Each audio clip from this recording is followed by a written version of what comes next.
বর্তমানে মুদ্রাস্ফীতির মূল কারণ যেটা সেটা হলো অতিরিক্ত টাকা মুদ্রণ কারণেই মুদ্রাস্ফীতি আজ ভয়াবহ অবস্থা। মহামান্য রাষ্ট্রপতি ভাষণের উপর কথা বলার সুযোগ দেওয়ার জন্য আপনাকে অনেক ধন্যবাদ। মহামান্য রাষ্ট্রপতিকে আমি ধন্যবাদ দিতে চাই। প্রথম কারণটি হলো উনি 24 সালে ছাত্র জনতার গণঅভ্যুত্থানে 5ই আগস্ট ফ্যাসিস্ট সরকারের পতন ঘটেছে এবং উনি স্বীকার করেছেন যে সেই ফ্যাসিস্ট সরকার আইন শৃঙ্খলা বাহিনীকে ব্যক্তিগত দলীয় কাজে ব্যবহার করেছিল এবং নির্বাচন কমিশনের প্রতি জনগণের আস্থা শূন্যের কোঠা দাঁড়িয়েছিল। এই জন্য আমি ওনাকে ধন্যবাদ জানাই। ওনার মহামান্য রাষ্ট্রপতির ভাষণে উনি একটা কথা উল্লেখ করেছেন যেটা আমার দৃষ্টি আকর্ষিত হয়েছে। তিনি ব্যাংক ও আর্থিক প্রতিষ্ঠানের অনিয়মের কথা উল্লেখ করতে গিয়ে মুদ্রাস্ফীতির কথা স্বীকার করেছেন। এই মুহূর্তে শুধু মুদ্রাস্ফীতি নিয়ে আমি 2-4টি কথা বলতে চাই। মাননীয় স্পিকার, মুদ্রাস্ফীতি আজ অত্যন্ত দেশে ভয়াবহ অবস্থা এবং এই মুদ্রাস্ফীতির কবলে আমরা সবাই কম বেশি তার ভোগ করতেছি। মুদ্রাস্ফীতি কি এটা এখন আর আমাদের কারো অজানা নয়।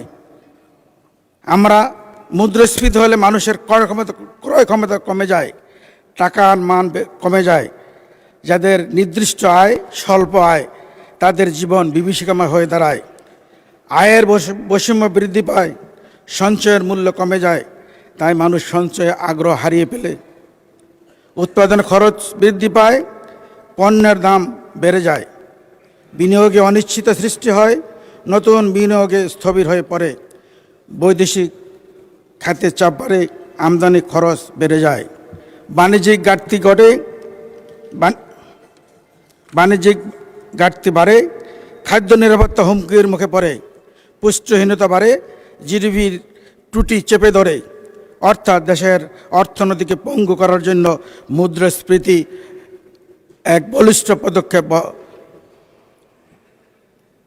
তাদের মুদ্রাস্ফীতি একটা বিরাট ভয়ানক ব্যাধি অর্থনীতির। মুদ্রাস্ফীতির একাধিক কারণে হয়ে থাকে। বর্তমানে মুদ্রাস্ফীতির মূল কারণ যেটা সেটা হলো অতিরিক্ত টাকা মুদ্রণ কারণেই মুদ্রাস্ফীতি আজ ভয়াবহ অবস্থা। নর্মালি মুদ্রাস্ফীতি 2 থেকে 4 পর্যন্ত স্বাভাবিক, বাট যখন মুদ্রাস্ফীতির চিহ্ন 10-এ দাঁড়িয়ে যায় তার অর্থাৎ দেশে অর্থনৈতিক ভয়াবহ অবস্থা। আজ মুদ্রাস্ফীতি 10-এর কাছাকাছি, তার অর্থাৎ আমাদের অর্থনৈতিক অবস্থা অত্যন্ত ভয়াবহ। মাননীয় স্পিকার, মুদ্রাস্ফীতির নিয়ে আমি 2-একটা কথা বলতে চাই। অতীতে বিএনপির শাসনামল কেমন ছিল এই মুদ্রাস্ফীতির দিয়ে আমরা বুঝতে পারবো অতীতে বিএনপির শাসনামল কতটুকু ভালো ছিল, কতটুকু খারাপ ছিল। যখন স্বৈরশাসক এই দেশ থেকে বিতাড়িত হয়, বিএনপি সরকার ক্ষমতা আসে, স্বৈরশাসনের সময় 9.70 ছিল মুদ্রাস্ফীতির। যখন ক্ষমতা নেওয়ার পরে 1993 সালে বিএনপি সরকার আসে, তখন মুদ্রাস্ফীতি দাঁড়ায় 3.30। যখন পাশাপাশি আওয়ামী লীগ যখন ক্ষমতায় আসে 1999 সালে মুদ্রাস্ফীতি হলো 8.90। আর বিএনপি যখন 2001 সালে আসে তখন মুদ্রাস্ফীতি ছিল 2.40। তার অর্থাৎ বিএনপি যখন ক্ষমতায় আসে দেশের অর্থনৈতিক অবস্থা স্থিতিশীল থাকে, ভালো থাকে। এখন এই দেশে, আমাদের দেশে এই ফ্যাসিস্ট সরকার বিতাড়িতের পরে মুদ্রাস্ফীতি 9% দাঁড়ায়। এখন 24 সালে ছিল 9.70, 25 সালে প্রায় 10%।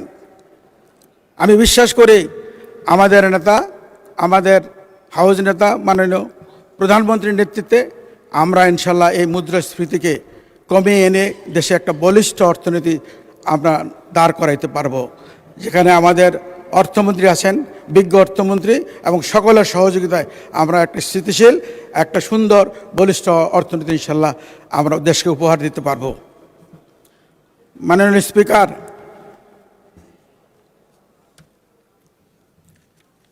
মুদ্রাস্ফীতির ব্যাপারে বিগত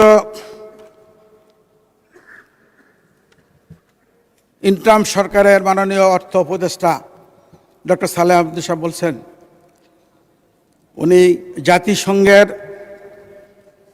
প্রতিনিধি সভার মিটিংয়ে পরে সাংবাদিকদের সামনে উনি বলেছিলেন মুদ্রাস্ফীতির মূল কারণ হলো ইমিডিয়েটলি সরকার, অর্থাৎ স্বৈর সরকার, ফ্যাসিস্ট সরকার ৬০,০০০ কোটি টাকা অতিরিক্ত মুদ্রণ করে গেছেন, যার ফলে মুদ্রাস্ফীতি আজ এত ভয়াবহ। এই মুদ্রাস্ফীতি যারা ৬০,০০০ কোটি টাকা মুদ্রণ করেছেন সেই প্রতিষ্ঠানের কিছু উৎসাহী নেতাকর্মী, উৎসাহী কর্মকর্তারা এই মুদ্রার যোগান দিয়েছিলেন। আর এই ৬০,০০০ কোটি টাকাই কিন্তু মাননীয় স্পিকার এই ছাত্র জনতার উপরে গত ৫ই আগস্ট ব্যবহার করা হয়েছিল। সুতরাং আমি বলবো, যারা এই মুদ্রণ করেছেন, মুদ্রার সাথে জড়িত যে সমস্ত কর্মকর্তারা, উৎসাহী কর্মকর্তা, তাদেরকে আইনের আওতায় আনলে বিগত এই সরকারে যারা পঙ্গুত্ব বরণ করেছেন, শহীদ হয়েছেন, তারা অন্তত কিছু তাদের আত্মা শান্তি পাবে। সুতরাং আমি এই হাউসে অনুরোধ করব, এই যারা এই মুদ্রা স্থাপনে, মুদ্রণে কাজ সহযোগিতা করেছেন, তাদেরকে আইনের আওতায় আনার জন্য। মাননীয় স্পিকার, যদি এদেরকে আইনের আওতায় না আনা হয়, আগামী দিনে হয়তো এই যে এরা আরও অবৈধ মুদ্রণ করে দেশে আরও স্থিতি করতে পারে। মাননীয় স্পিকার, আজ আমাদের সকলের দায়িত্ব হলো এদের বিচার করা। এদের বিচার করা আমাদের পবিত্র দায়িত্ব। এরা এখনও অর্থনীতির বাঁকে বাঁকে বসে আছেন। এদেরকে আইনের আওতায় আনার জন্য আমি হাউজে আপনার মাধ্যমে সকলের কাছে আমি একটা প্রস্তাব রেখে যাচ্ছি। আমি সকলকে ধন্যবাদ জানাই, আপনাকে ধন্যবাদ জানাই আমাকে দুই একটি কথা বলার জন্য সুযোগ দিয়েছেন।